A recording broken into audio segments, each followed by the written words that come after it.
Imagine you're sitting in a quiet courtroom. The air is thick with tension, broken only by the faint whispers of spectators. Your eyes lock onto the man seated at the defendant's table. He's a father, well known in town as a good man, a loving parent. But now he's facing life behind bars for murder. Your gaze shifts across the aisle, where another family sits quietly, grief-stricken, confused, angry, trying to understand how a beloved football coach could have ended up dead on his own front porch. Flashback to 6 months earlier. Friday night lights blaze bright on a high school football field, the cheers of a proud community echoing through the stands.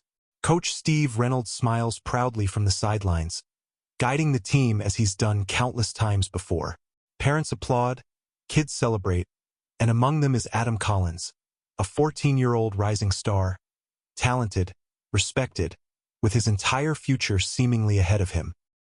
His father, Gary Collins, watches from the stands, eyes filled with pride as Adam scores another touchdown.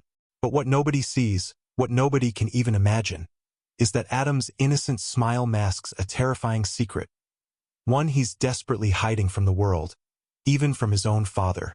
As days pass, Gary notices subtle changes in his son. Adam's laughter fading, replaced by silence, by anger, by nightmares that haunt him night after night. Questions asked, answers avoided. Teachers notice, teammates wonder, yet no one speaks.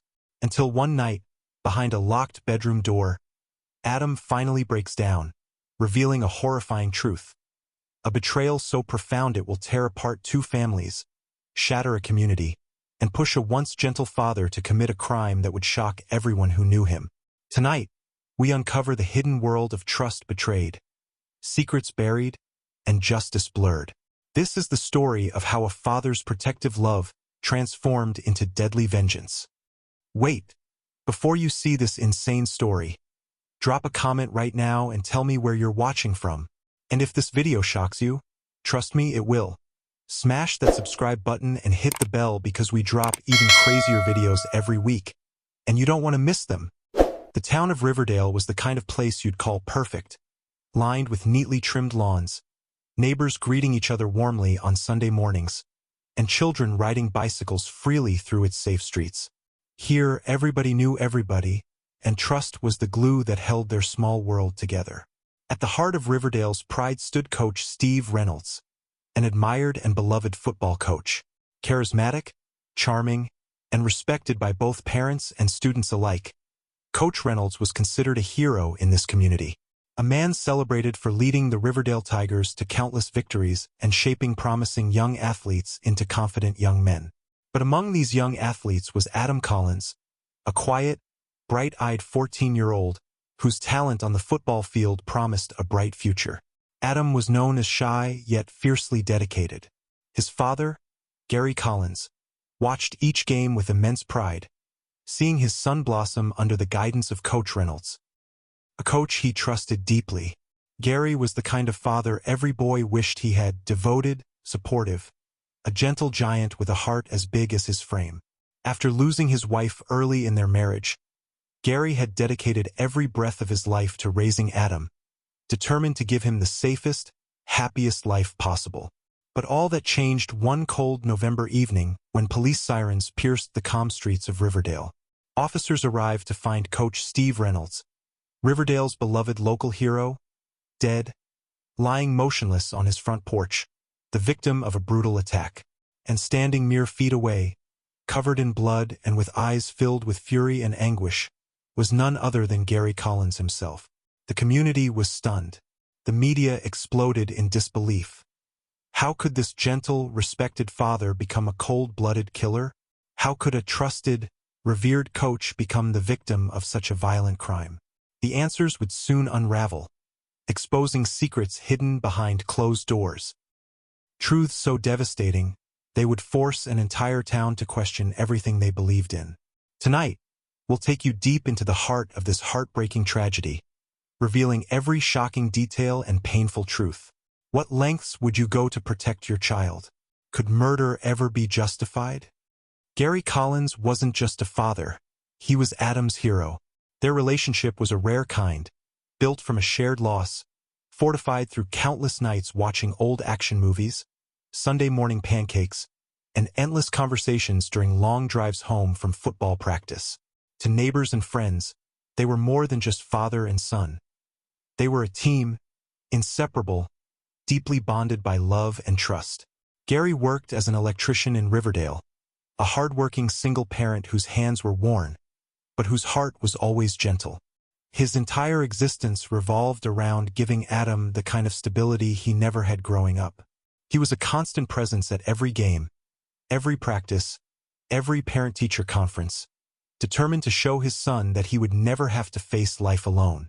Adam, in return, was the son any father would dream of having: kind, respectful, talented, and quietly ambitious. Though shy by nature, Adam lit up on the football field, his quiet strength becoming evident each time he stepped onto the grass. Everyone noticed the bond they shared, especially the way Adam always looked into the stands searching for his father's face after each play.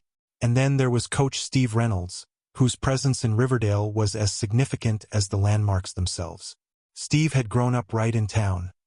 Everyone knew him since childhood, the local kid who made it big. He was a hometown hero, returning after a brief stint in college football to give back to the community that raised him. With charisma, confidence, and undeniable charm, Steve quickly rose to become the face of high school football in Riverdale. He was a role model, mentor, and friend, trusted implicitly by parents, including Gary. When Adam first joined the Riverdale Tigers, Gary saw it as an opportunity for his son to build confidence, friendships, and skills under Coach Reynolds' respected guidance. Initially hesitant, Adam quickly warmed up to his new coach, impressed by Steve's supportive coaching style and encouraging nature. Soon, practices after school became Adam's favorite part of the day. Gary watched proudly as Adam flourished under Steve's mentorship, believing wholeheartedly he had made the right choice for his son. But soon, subtle changes began to appear, small, barely noticeable at first. Adam began withdrawing ever so slightly. Conversations grew shorter. Smiles grew rarer. Gary would notice Adam returning from practice more tired, quieter, yet strangely restless, avoiding eye contact and offering short, empty answers when asked how his day went. At first, Gary chalked it up to teenage struggles, typical adolescent mood swings, perhaps exhaustion from training hard. But his gut told him something else, something far more troubling. As weeks passed, Adam's vibrant personality faded further. He lost weight, seemed distracted, his eyes carrying a sadness Gary had never seen before. Nightmares became a nightly occurrence. Gary, lying awake, could hear his son's muffled cries behind closed doors. Whenever he tried to approach Adam about it, the boy would retreat further into silence. Gary's heart ached with helplessness. The pain of watching his child suffer in ways he couldn't understand was becoming unbearable. He tried talking to teachers, the school counselor, anyone who might help him decipher the puzzle Adam had become. But everyone reassured Gary it was just adolescence, a passing phase. Yet deep inside, a father's instinct told Gary it was more than that. His son was drowning, silently screaming for help, but Gary didn't yet know why. The breaking point came on an ordinary Thursday night. Gary had cooked Adam's favorite dinner, hoping to reconnect, to understand. But Adam barely touched his food, eyes fixed blankly on the table. Gary finally lost patience, his voice cracking in desperation as he pleaded for answers. "Adam, please talk to me. I can't help you if you don't tell me what's wrong." Adam's eyes filled with tears, shoulders trembling, barely able to speak. The pain on his son's face shattered Gary's heart.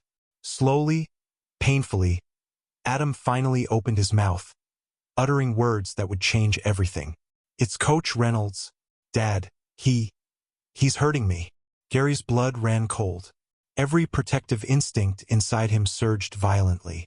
In that moment, the father he'd always been, the calm, composed, and gentle man everyone knew, began to crumble, replaced by overwhelming shock, disbelief, and rage. Coach Reynolds, the man he trusted implicitly with Adam's dreams, had been the monster haunting his son's nightmares all along. Gary's world collapsed, and from this moment forward, nothing would ever be the same again. Gary stood frozen, his mind desperately refusing to accept the words his son had just whispered. Time seemed to stop completely, replaced by the deafening sound of his own heart, racing with terror and fury. Adam, barely able to hold his father's gaze, was trembling uncontrollably, tears pouring silently down his face. "Dad, please," Adam whispered again, his voice cracking with agony, eyes pleading, desperate for relief from the unbearable burden he had carried alone. Gary reached out slowly, gently placing a hand on his son's shaking shoulder. Every instinct inside him was on fire, every emotion battling within his chest. Shock, disbelief, betrayal, and a suffocating wave of guilt that threatened to crush him. "Adam," Gary spoke softly, his voice trembling with pain. "Tell me exactly what happened. Tell me everything." Adam's voice broke repeatedly as he struggled through tears to describe the horrifying truth. The escalating abuses he'd suffered at the hands of Coach Steve Reynolds, the man their community had once celebrated as a protector and mentor. Adam's revelations were gut-wrenching. Long drives home after practice became traps, locker room conversations became nightmares, innocent pats on the back became moments of fear. What Adam described was not just abuse, it was a calculated betrayal of trust, a deliberate manipulation of vulnerability by a man everyone else admired. Gary listened, every word hitting him like a knife. He felt physically sick, utterly helpless, torn apart by the overwhelming need to protect his son from pain that had already scarred him deeply. Tears streamed down his own face as Adam spoke, each revelation pulling him deeper into an unimaginable nightmare. "Why didn't you tell me sooner?" Gary's voice broke under the heavy weight of guilt. Adam simply shook his head, eyes filled with shame. I was scared you wouldn't believe me, Dad. Coach Reynolds said no one would." At those words, something inside Gary snapped. The following morning, Gary marched straight to Riverdale High School. Armed with Adam's harrowing testimony, he demanded immediate action. Yet, what he encountered was not the support and urgency he'd expected.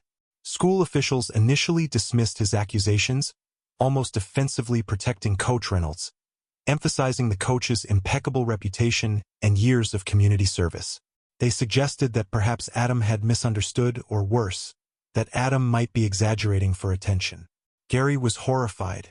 The community he'd trusted, the neighbors he'd grown up beside, refused to see the truth. Many in Riverdale immediately sided with Coach Reynolds, branding Gary as irrational, accusing him of attempting to ruin the life of a beloved figure. The whispers grew louder, the rumors more damaging. Soon, even Gary's closest friends began to distance themselves, avoiding eye contact in grocery stores, whispers ceasing whenever he entered a room. Gary felt utterly isolated, abandoned by a community that was once his sanctuary. Desperate and determined, Gary turned next to local authorities, believing the law would protect his son when no one else would. But even here, the wheels of justice turned agonizingly slow. Days became weeks, yet Coach Reynolds remained free, teaching, coaching, celebrated by many as if nothing had happened. Investigations stalled. Questions went unanswered. All the while, Adam deteriorated emotionally. The once bright student withdrew completely, grades plummeted, anxiety consumed him. Every day Gary helplessly watched his son fade before his eyes, unable to shield him from a reality that no child should ever endure. Gary's frustration turned to desperation, his desperation to fury. He tried everything. He reached out to local newspapers, social services, even hired a lawyer he could barely afford, hoping for any action against the coach. Each attempt brought more disappointment, more betrayal. Doors slammed in his face again and again, leaving Gary screaming internally, fighting desperately against a system seemingly designed to silence victims and shield abusers. Night after night, Gary sat helplessly at Adam's bedside, unable to sleep, plagued by guilt. He watched his son's nightmares become unbearable, Adam often waking up screaming, crying hysterically, begging for relief from memories he couldn't escape. Gary was emotionally shattered, angry, and broken. Then came the final blow. A letter from authorities stating insufficient evidence existed to pursue charges against Coach Reynolds. Officially, the case was being dropped. Gary felt his entire world collapse. He crumpled the letter in trembling hands, tears streaming down his face, overcome by anger, grief, and overwhelming helplessness. It seemed the world had completely abandoned his son, choosing instead to protect the monster hiding in plain sight. He'd done everything by the book. He trusted in justice. He pleaded for help. And yet, nothing had changed. Gary knew in his heart that if no one would defend Adam, he would. On a frigid December night, the streets of Riverdale lay quiet beneath a blanket of fresh snow. Gary Collins sat alone in his dimly lit living room, gripping a cold glass tightly in his shaking hands, his mind consumed by a storm of emotions. Despair, betrayal, rage, and heartache twisted violently inside him, making every breath difficult, painful. His eyes fixed vacantly at the family photo on the wall, Adam's innocent smile tearing at his very soul. He had tried everything. He'd pleaded, begged, and fought tirelessly through the proper channels. Yet the system he once trusted had utterly failed him. His child was still suffering. Coach Steve Reynolds still walking freely, smiling publicly, untouched by the pain he inflicted on an innocent boy. Gary stood slowly, driven now by a singular, uncontrollable urge, a desperate need to protect his son, even if it meant sacrificing himself. Grabbing his car keys, Gary stepped outside into the bitter cold. His heart thundered in his chest with every heavy footstep toward his car. As he drove toward Coach Reynolds' house, each passing streetlight illuminated the anguish carved deeply into his face. His knuckles whitened around the steering wheel, thoughts racing, emotions overflowing. Tonight, justice, no matter how brutal, would finally be served. When Gary arrived, Coach Reynolds' home stood silently, peaceful and warm. From the driveway, he could see Steve watching television comfortably, laughing casually, untouched by guilt. The sight ignited a fire within Gary, boiling over into uncontrollable anger. He approached the house slowly, deliberately, his fists clenched, breathing ragged with determination. Each step closer intensified the pounding of his heart, louder and louder, until it seemed deafening. The porch lights illuminated his strained expression. His eyes filled with a pain so profound, it could shatter steel. Gary knocked forcefully, impatiently. Coach Reynolds opened the door casually, a pleasant smile immediately fading as recognition set in. The two men stared at each other, silence stretching painfully between them. Gary's voice trembled violently as he finally spoke, each word dripping with accusation and fury. "You destroyed my son," Gary hissed, voice shaking uncontrollably, tears pooling in his eyes. "You took everything from him. From me." Steve Reynolds' expression shifted quickly from confusion to defensiveness, dismissive words pouring from his mouth. His denial triggered something primal deep within Gary, breaking the last strands of restraint. In a sudden, explosive moment, fueled by months of agony and rage, Gary lunged at Coach Reynolds, fists flying, driven entirely by the powerful instinct of a father desperate to end his son's suffering. The confrontation escalated quickly, violently, spilling onto the cold porch as Reynolds attempted to fight back. But Gary's strength, fueled by desperation, anger, and grief, proved overwhelming. Each blow carried the unbearable weight of Adam's suffering, the cruel injustice they both endured. And finally, in a tragic instant, the struggle ceased. Coach Steve Reynolds lay motionless, silent, dead. Gary stood trembling over the body, breathing heavily, reality crashing back with unbearable force.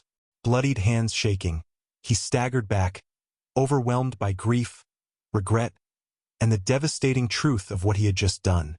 Within minutes, flashing police lights shattered the silence of Riverdale. Officers discovered Gary standing silently, tears streaming down his face, eyes hollow with exhaustion and grief. "I did it," he confessed quietly, broken and defeated. "I had no other choice. He hurt my son." The news spread like wildfire, igniting a media frenzy that engulfed the peaceful town of Riverdale overnight. Gary's mugshot appeared everywhere, his tear-streaked face forever branded as either a monster or a desperate hero, depending on who you asked. The investigation quickly confirmed Gary as the killer. But as detectives began questioning neighbors, friends, and school officials, the narrative fractured. Two very different portraits of Gary emerged. One as a violent, unstable vigilante, the other a devoted father abandoned by a failed justice system. The community of Riverdale fractured deeply. Half of the town condemned Gary outright, accusing him of taking the law into his own hands, painting him as a dangerous criminal who deserved harsh punishment. The other half passionately defended him, empathizing deeply with the agony that drove him to protect his child when nobody else would. Protests erupted outside the courthouse during initial hearings, signs screaming, "Justice for Adam," colliding against chants of, "No one is above the law." Media outlets across the nation dissected every painful detail, broadcasting intimate family tragedies for millions of eyes, turning Gary's personal anguish into public spectacle. Yet, amidst the chaos, Adam's pain was momentarily forgotten, overshadowed by the sensationalism surrounding his father's drastic actions. The community and media had become fixated entirely on the morality of Gary's choices, rather than the suffering of a young boy whose innocence had been irrevocably stolen. Inside the courtroom, Gary sat quietly, broken, exhausted, yet unapologetic in his determination to defend Adam. When asked by authorities why he had done it, Gary's answer was simple, powerful, and heartbreaking. "I trusted the law to protect my son, and it failed him. I couldn't fail him again." The tragedy of Gary Collins became a reflection of a flawed system, forcing society to confront uncomfortable truths about accountability, justice, and morality. But as the case seemed ready to close, unsettling whispers emerged once more. Rumors hinting that perhaps Coach Steve Reynolds had secrets even darker than those already uncovered. And as new questions surfaced, one chilling truth remained clear. But what if the full truth about Coach Steve hadn't yet been revealed? Was justice truly served? Or was there something else hidden beneath the surface?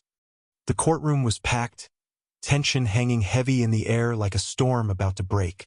Cameras lined the hallway outside, capturing every painful second of Riverdale's most heartbreaking trial. Gary Collins sat motionless, his once strong, proud figure now reduced to a shadow of its former self. Shoulders slumped, eyes filled with a sadness that spoke louder than words ever could. When Adam Collins took the stand, the entire room fell silent. The boy who had once loved football, who once wore a carefree smile, was now visibly shattered. Adam's trembling voice filled the courtroom, recounting his trauma openly for the very first time. Each word he spoke was punctuated by quiet sobs, tears streaming down his young face. His testimony painted an unbearable picture of betrayal and fear, revealing with painful clarity just how deeply Coach Reynolds had wounded him. "I trusted him," Adam choked out, barely audible. "I thought he was my friend. But he used that trust against me. He ruined everything." The entire courtroom watched as Gary, sitting at the defense table, silently wept, each tear a symbol of the pain he tried so desperately to shield his son from. Expert witnesses followed, detailing the horrific psychological damage Adam had endured, testifying to the profound trauma inflicted by such abuse. Psychologists carefully explained how Adam's emotional scars might never fully heal. These powerful statements cast a heavy silence across the courtroom, forcing everyone present to confront the devastating reality of abuse, betrayal, and loss. Then, finally, Gary himself took the stand. As he rose, all eyes fixated upon him, the man labeled both villain and hero. Gary's voice trembled as he explained what drove him to the darkest night of his life. His emotional words echoed painfully through the courtroom. "I know what I did was wrong," Gary admitted tearfully, voice shaking uncontrollably. "But when your child is suffering and no one will listen, when the system turns its back, what else can a father do? I failed to protect Adam once. I couldn't fail him again. I would give my life to spare him one more second of pain." His testimony ended in heart-wrenching silence, a raw display of unconditional love overshadowed by unbearable tragedy. After days of emotional testimony, closing arguments left the jury to decide Gary's fate. Was he a cold-blooded killer, or was he a desperate father pushed beyond his limits? Finally, the verdict arrived. The courtroom held its collective breath as the judge announced Gary Collins was found guilty of voluntary manslaughter, not murder, acknowledging the unbearable emotional and psychological strain leading to his tragic actions. Gary's sentence: 10 years in state prison, a sentence designed to balance punishment with compassion, reflecting the court's recognition of a father's impossible anguish. Public reactions immediately exploded. Some called it too lenient, claiming Gary deserved harsher punishment for taking justice into his own hands. Others called it too harsh, passionately protesting that Gary had already suffered enough, arguing that any father, any parent would have done exactly the same. Outside the courtroom, Adam stood quietly, absorbing a future filled with uncertainty. He had survived unimaginable pain, and now faced the additional heartache of losing his father, the one person who had fought tirelessly to protect him. In Riverdale, the verdict did little to heal the deep divisions within the community.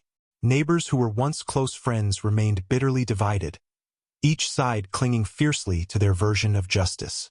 Gary's sentence left wounds open rather than healed, forcing the town to grapple continuously with complex questions about justice, accountability, and morality. Yet, despite it all, Adam's courage to speak openly inspired other victims to come forward, shedding light on similar cases previously ignored or silenced.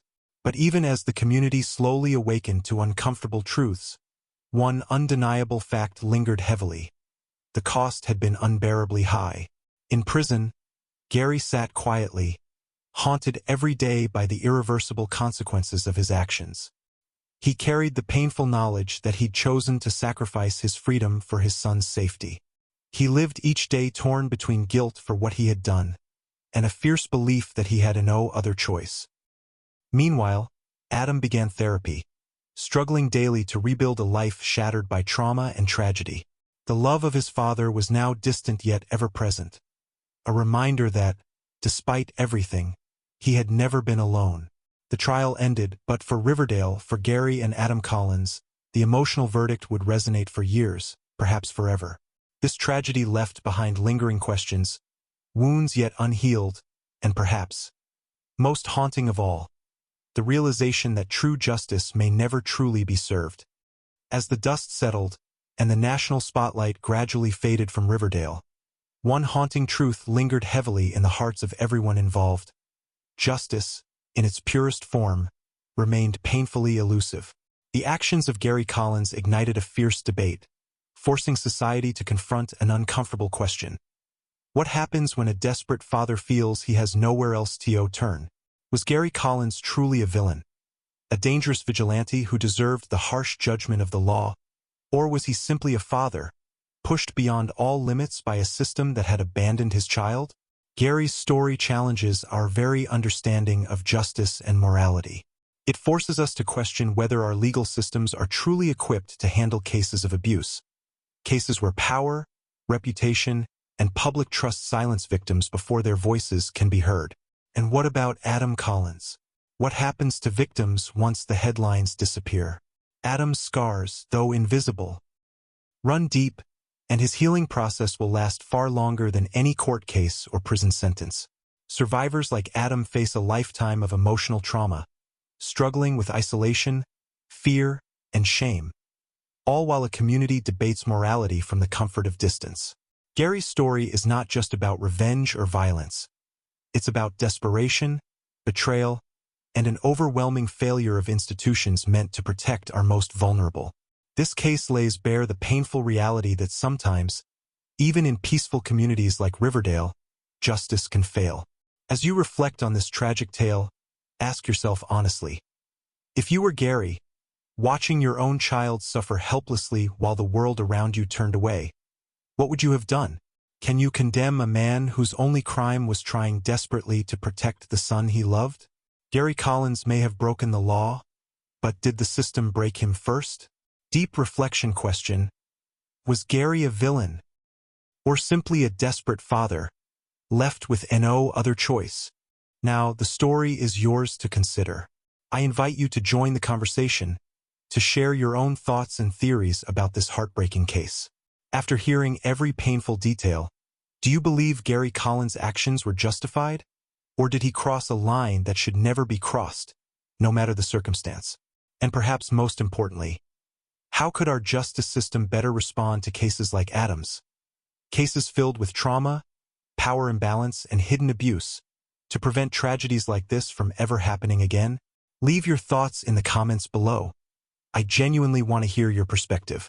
And if powerful, emotional true crime stories like this captivate you, don't forget to hit subscribe right now, because the next case I share might just change everything you thought you knew about true crime.